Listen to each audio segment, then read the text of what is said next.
Assalamualaikum warahmatullahi wabarakatuh.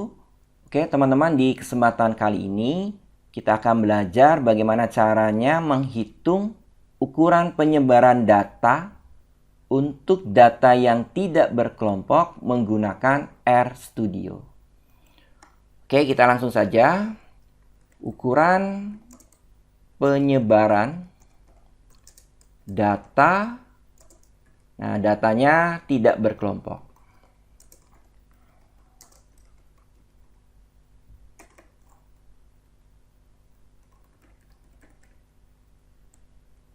Oke, langkah pertama kita harus menginputkan datanya terlebih dahulu.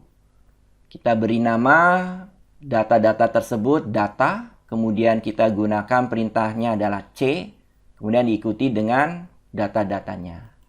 Oke, kita akan coba jalankan terlebih dahulu. Ini adalah proses input data.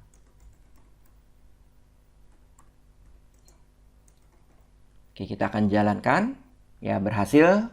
Kita coba panggil data. Nah, ini hasilnya ya, teman-teman. Berhasil kita inputkan.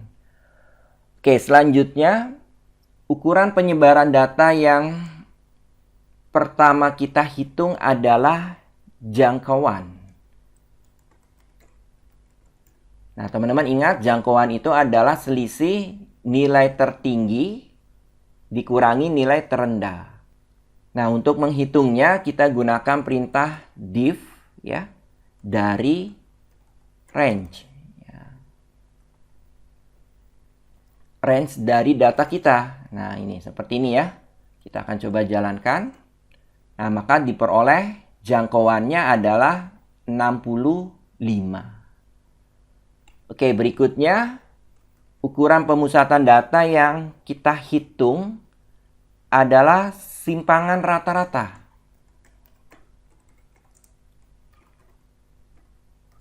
Nah, untuk simpangan rata-rata belum ada fungsi bawaannya pada RStudio.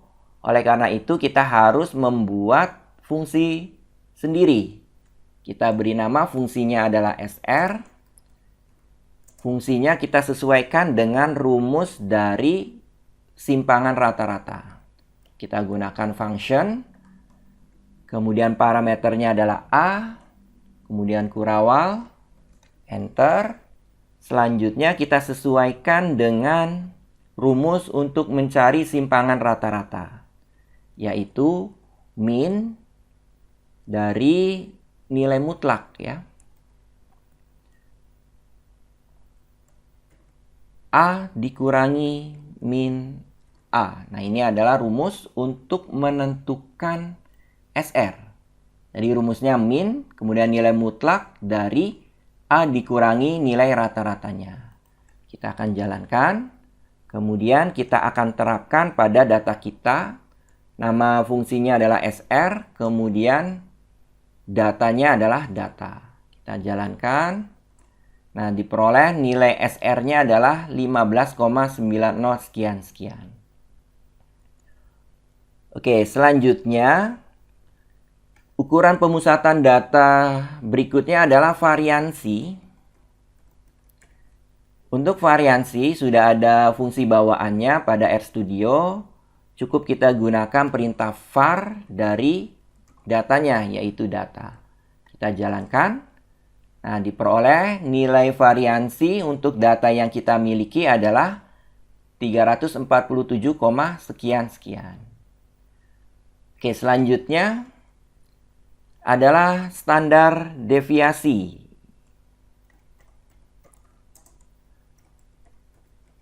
Untuk standar deviasi atau simpangan baku sudah ada fungsi bawaannya pada RStudio. Kita cukup menggunakan SD, standar deviasi, dari datanya yaitu data. Kita jalankan.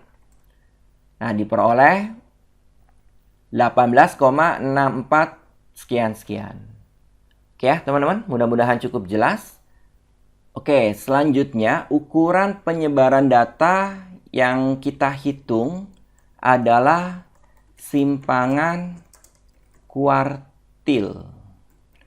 Untuk simpangan kuartil, belum ada rumus bawaan ya pada RStudio, maka kita harus menuliskan sendiri rumusnya. Teman-teman ingat, rumus simpangan kuartil adalah kuartil 3 dikurangi kuartil 1 dibagi 2. Oke, kita tuliskan rumusnya.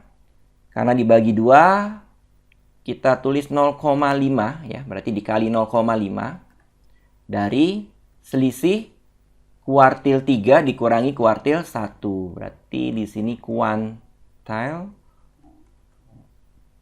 3, berarti nilai probnya adalah 0,75.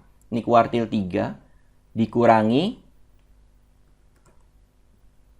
kuantil data, kemudian karena kuartil 1, maka nilai probnya adalah 0,25. Ya, seperti ini. Kita akan coba jalankan. Oke, diperoleh nilai simpangan kuartilnya adalah 16. Oke, selanjutnya kita akan hitung koefisien variasi. Koefisien variasi. Nah, ini pun belum ada fungsi bawaannya pada RStudio, maka kita harus menuliskan sendiri rumusnya. Teman-teman ingat, rumus untuk koefisien variasi adalah standar deviasi dibagi dengan rata-rata, kemudian dikali 100. Ya, karena bentuknya adalah persentase.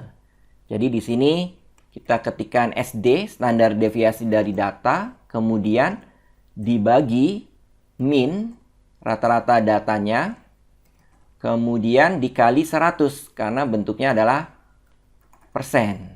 Nah, kita akan jalankan. Diperoleh koefisien variansinya adalah 40,9 sekian-sekian. Oke ya teman-teman, mudah-mudahan cukup jelas ya sampai sini. Kita bisa memanfaatkan package. Oke, selanjutnya kita juga bisa menggunakan package PSYCH untuk menghitung ukuran penyebaran data. Oke ya, kita akan coba praktekkan ukuran penyebaran data menggunakan package PSYCH. Karena ini menggunakan package, berarti teman-teman harus download package tersebut, kemudian install dan aktifkan. Oke ya, untuk mendownload package ini, ya teman-teman bisa menggunakan tools ya, klik tool, kemudian install package, pilih yang repository CRAN. Kemudian ketikkan saja nama package-nya PSYCH ya. Nanti akan muncul, baru langsung diinstal. Oke, setelah diinstal, teman-teman aktifkan dengan menggunakan perintah library dari nama package tersebut, PSYCH ya. Oke, kita jalankan.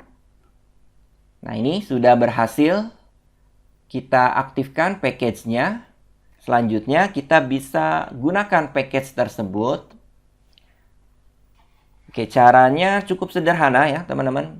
Kita bisa menggunakan perintah describe ya. Nah, ini describe, kemudian dari datanya. Nah, kemudian langsung kita eksekusi. Nah, ini ya teman-teman. Oke, banyaknya datanya 30 ya. N ini menunjukkan banyaknya data. Kemudian ini rata-rata. Kemudian berikutnya ini adalah standar deviasi. Ini median. Kemudian nilai minimum, maksimum. Kemudian range. Kemudian skewness, kurtosis. Dan ada standar errornya. Tapi tidak semua ukuran penyebaran data ada pada hasil ini ya teman-teman. Jadi nanti tinggal disesuaikan saja ya. Oke, selain itu kita juga bisa melihat ukuran penyebaran data dengan menggunakan perintah summary. Ya, summary dari datanya. Tapi ini pun tidak semua ada ya ukuran penyebaran datanya. Di sini ada minimal, kemudian kuartil 1, median, kemudian ada rata-rata, kuartil 3, kemudian nilai maksimum. Jadi memang tidak semua ukuran penyebaran datanya ada pada summary ataupun describe ya. Oke ya teman-teman. Mudah-mudahan mudah untuk dipahami dan ikuti. Jangan lupa untuk menyimpan hasil project kita, file, kemudian save. Setelah itu kalau teman-teman ingin membuat reportnya, berarti file, kemudian compile report, kemudian pilih format yang ingin kita gunakan, apakah HTML atau PDF. Nah, untuk PDF ini harus ada latexnya. Kemudian format yang ketiga bisa kita gunakan adalah Word. Oke, mudah-mudahan mudah untuk dipahami dan bermanfaat ya teman-teman. Saya akhiri. Wassalamualaikum warahmatullahi wabarakatuh.